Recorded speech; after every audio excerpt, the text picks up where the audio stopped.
इमरान खान के दौर में मुझे किसी एक हुकूमत का नहीं, 125-26 रुपए बैरल था डॉलर, अब 90-91 रुपए आ गया और उसके बाद भी पेट्रोल में इजाफा। यार हम कहां अपने लहू तलाश करें? मलक साहब कुछ तो बताए, ये कर क्या रहे हैं?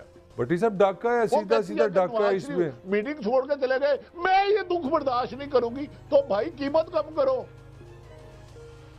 सही कह रहे हैं। इन दोस्तों मैं महेंद्र शर्मा स्वागत करता हूं वन वर्ल्ड हिंदी में आपका। उम्मीद करता हूं आप खुश और स्वस्थ है। दोस्तों ये दिखाते हैं पाक मीडिया की एक लेटेस्ट डिबेट, जिसमें कैसे डिस्कशन किया जा रहा है कि पाकिस्तान में इमरान खान ने कंट्रोवर्सी पे कंट्रोवर्सी क्रिएट करनी शुरू कर दी है, क्योंकि उसको चाहिए सिर्फ और सिर्फ कुर्सी। क्योंकि इन्होंने सिर्फ और सिर्फ यही कहा है कि अब इतने बड़े सूबे का जो एक पार्टी लीड कर रही है, उसको अगर थ्रेट मिल रहे हैं जान से हाथ धोने का, तो कहीं ना कहीं ये पाकिस्तान की इंटेलिजेंस और पाकिस्तान की जो सिक्योरिटी एजेंसियां हैं उनकी लेगेसी है। और दूसरी तरफ इन्होंने पाकिस्तान की अब जो नई हुकूमत आई है इमरान खान को पछाड़ने के बाद, उसने सिर्फ सीधा का सीधा 7 रुपये पेट्रोल और डीजल पे रेट बढ़ा दिया, क्योंकि अभी IMF ने भी लोन देने के लिए एग्री कर दिया। तो ये डिस्कशन ये भी कर रहे हैं कि कैसे इंटरनेशनल मार्केट में जब इमरान खान की सत्ता थी उस समय $126 प्रति बैरल पेट्रोल था, तो जबकि अब 91 के आसपास है। तो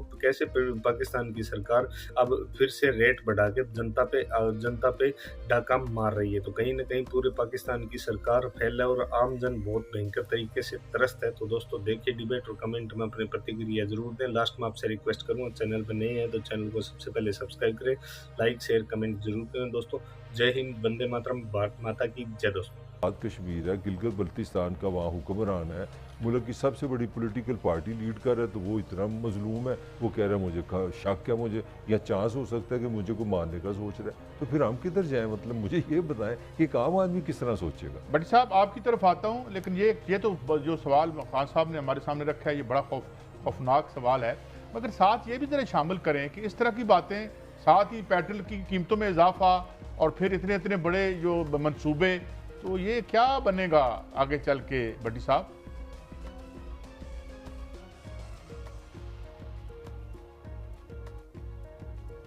खान साहब के साथ इनकी राय बहुत मोतबर है, लेकिन इख्तलाफ करता हूँ। क्या लियाकत अली खान को नहीं मारा गया? क्या ये हिस्ट्री से आप ये बात निकाल लेंगे? जुल्फकार अली भट्टो को फांसी नहीं दिलाई गई? जियाउल हक का जहाज ऊपर क्रैश नहीं हुआ? वो एयर मार्शल मनसब साहब थे, कोई वो नहीं हुआ? इमरान खान इंफॉर्मेशन बेस पे कह रहे हैं और ये तरीके आजमाए जाते हैं अब भी। अमेरिका देखे किसी भी हुकूमत को जिसके खिलाफ हो जाए, खाली उस शख्स को इक़्तिदार से नहीं हटाता, रास्ते से भी हटाता है। और मैं आपको यकीन से कह रहा हूं, इमरान खान साहब ये इंफॉर्मेशन बेस पे बात कर रहे हैं और ये चीज एक जर्नलिस्ट के साथ भी होने जा रही थी। अगर मलक साहब नहीं मानते, ये इनका राइट है। स्लो पॉइजन किसे कहते हैं? मुझे बताया ना किसको कहते हैं। उसका पाकिस्तान में टेस्ट ही नहीं है। कुछ कड़वे सच हैं। देखिए ऐसे मौके पर जब मुल्क में माशी अदम इस्तेकाम हो, आइनी अदम इस्तेकाम हो, सियासी अदम इस्तेकाम हो, तो आपका दुश्मन मुल्क भी, भारत भी, CIA भी, मुसाद भी कोई बड़ा हादसा करा सकता है कि मुल्क में तसादम हो।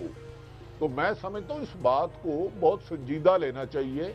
एक एक्स प्राइम मिनिस्टर साहब कह रहे हैं, देखिए दूसरे एक्स प्राइम मिनिस्टर साहब की जिंदगी को खतरा नहीं था। अल्लाह नवाज शरीफ साहब को भी लंबी जिंदगी दे। आप अंदाजा करें कि एक बंदा 3 दफा 4 दफा मुल्क के वजीर आजम रहे और 4 हफ्ते का इलाज कराने के लिए लंदन गए। 2.5 साल हो गए। उनका सगे भाई वजीर आजम पाकिस्तान है। उनकी बेटी ने कहा था उनकी जान को खतरा है। मलक साहब ने उस वक्त तो नहीं बोले, वो पाकिस्तान में नहीं आ रहे। तो इमरान खान ने तो अमेरिका को एब्सोल्युटली नॉट कहा, मकबूजा कश्मीर पे एक मौकफ लिया। वो रशिया गए, उधर से 30% तेल और गंदम की बात की। तो डू यू थिंक क्या ताकतें इमरान खान को अपने लिए खतरा नहीं समझेंगी? और दानिस्ता या गैर दानिस्ता कुछ पाकिस्तान के लोग भी उनके साथ शामिल हो सकते हैं।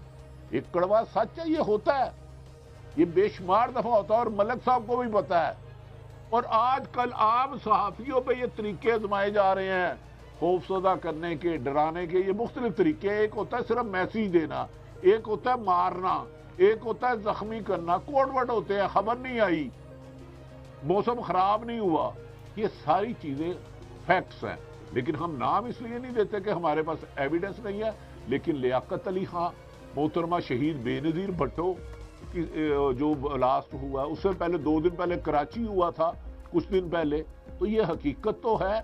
पाकिस्तान में ये काम होते तो हैं, सुपर पावरें कराती तो हैं। क्या सईद काजी, लियाकत अली खां, जुल्फ़कार अली भुट्टो और मरियम मोहतरमा बेनज़ीर भुट्टो की शहादत को किस तरह देखते हैं? चले जरा आप भी तो आए ना बीच में, आप हमेशा मछली की तरह स्लिप होकर निकल जाते हैं।